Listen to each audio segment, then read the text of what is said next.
আসসালামু আলাইকুম। জন্ম নিবন্ধন করতে কি কি ডকুমেন্টস প্রয়োজন? অনেকেরই নতুন সন্তান জন্মগ্রহণ করে অথবা অনেকে ৪-৫ বছর হয়ে গেছে সন্তানের বয়স, জন্ম নিবন্ধন এখনও করেননি। আবার অনেকের ক্ষেত্রে ৫ বছরের বেশি হয়ে গেছে এখনও জন্ম নিবন্ধন করেননি। তো আপনার জন্ম নিবন্ধন করতে কোন সময়ে কি কি ডকুমেন্টস প্রয়োজন হতে পারে এই বিষয়ে বিস্তারিত জানিয়ে দিচ্ছি এই ভিডিওতে। পুরো ভিডিওতে আপনাদের সাথে রয়েছে আমি নাজিম পাটোয়ারি, আপনারা দেখছেন নাজিমস গুডনেস। প্রিয় ভিউয়ার্স, সর্বপ্রথম জানাচ্ছি একেবারে ছোট বাচ্চাদের জন্ম নিবন্ধন করতে কি কি ডকুমেন্টস প্রয়োজন হতে পারে।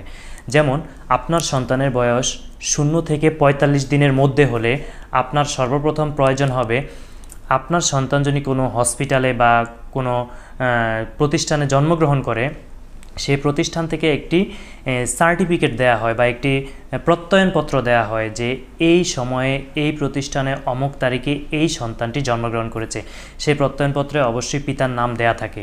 তো এই ডকুমেন্টসটি নিয়ে পিতা এবং মাতার যে ন্যাশনাল আইডি কার্ডের ফটোকপি রয়েছে সেটি অথবা জন্ম নিবন্ধনের ফটোকপি নিয়ে গেলেই ইউনিয়ন পরিষদ বা পৌরসভা অফিস অথবা সিটি কর্পোরেশন অফিসে গেলে আপনার আপনাকে জন্ম নিবন্ধন দিয়ে দিবে এই ডকুমেন্টসের ভিত্তিতে। আর আপনার বয়স যদি 0 থেকে 5 বছর হয় সেক্ষেত্রে আপনার টিকার সার্টিফিকেট অথবা হসপিটালে যে সার্টিফিকেট সেটিও যদি থাকে, এই দুটির সমন্বয়ে বাবা মায়ের ন্যাশনাল আইডি কার্ডের কপি সমন্বয় করে দিলে একসাথে করে দিলে আপনার জন্ম নিবন্ধন হয়ে যাবে।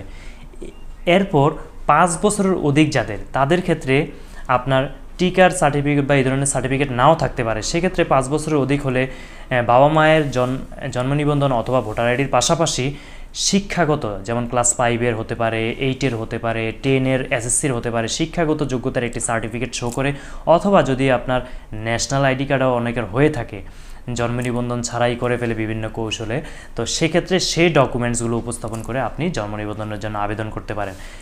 এখন নতুন করে আবার এই ডকুমেন্টসগুলোর সাথে একটি করের সনদপত্র সম্পৃক্ত করতে হয়। যেমন আপনি যদি 0 থেকে 45 অথবা 0 থেকে 5 বছর বয়সী হয়ে থাকেন সেক্ষেত্রে আপনার পিতামাতা অথবা আপনি যে বয়সেরই হয়ে থাকেন না কেন জন্ম নিবন্ধন করতে গেলে আপনার যে কর রয়েছে ভূমি কর, সেই ভূমি কর পরিশোধ করেছেন এই সার্টিফিকেটটি লাগবে।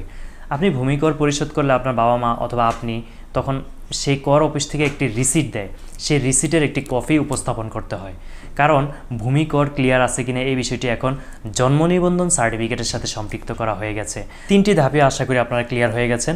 সর্বপ্রথম 0 থেকে 45 দিনের মধ্যে হলে আপনার হসপিটাল অথবা যে কোনো একটি প্রত্যয়নপত্র লাগবে, প্রমাণপত্র যে আপনার সন্তানটি অমুক দিন জন্মগ্রহণ করেছে, সাথে বাবা মায়ের ন্যাশনাল আইডি কার্ডের ফটোকপি অথবা জন্ম নিবন্ধনের ফটোকপি। 45 দিন থেকে 5 বছর পর্যন্ত আপনার স্কুল থেকে অথবা টিকার যে সার্টিফিকেট রয়েছে, টিকা নেওয়া হয়েছে অথবা যে কোনো স্কুলে ভর্তি হয়েছেন সেই স্কুলের থেকে একটি প্রত্যয়নপত্র লাগবে আপনার বয়স প্রমাণের জন্য, পাশাপাশি আপনার বাবা মায়ের জন্ম নিবন্ধন অথবা ন্যাশনাল আইডি কার্ডের ফটোকপি। 3 নম্বরে 5 বছরের অধিক এবং সেক্ষেত্রে আপনার প্রয়োজন হবে আপনার শিক্ষাগত যোগ্যতা সার্টিফিকেট অথবা কিছু কিছু ক্ষেত্রে আপনার মেডিকেল সার্টিফিকেট প্রয়োজন হয় আপনার বয়স প্রমাণ করার জন্য। এই 3টা ক্যাটাগরির মানুষেরই ভূমি করের সার্টিফিকেট দিতে হবে, এটি সবার জন্য সমান। এই ডকুমেন্টসটি জমা দিয়ে বা সাবমিট করে আপনি জন্ম নিবন্ধন করতে পারেন। এছাড়াও আপনি অনলাইনেও জন্ম নিবন্ধনের জন্য আবেদন করতে পারেন এই লিঙ্কটিতে ভিজিট করে। আশা করি তথ্যমূলক ভিডিও থেকে আপনারা উপকৃত হয়েছেন। এই ধরনের নিত্য নতুন তথ্যবহুল ভিডিও আমাদের চ্যানেলে নিয়মিত পেতে আমাদের চ্যানেলটি ইউটিউবে সাবস্ক্রাইব করুন এবং ফেসবুকে ফলো করুন। আমাদের সাথে থাকার জন্য অসংখ্য ধন্যবাদ। আল্লাহ হাফেজ।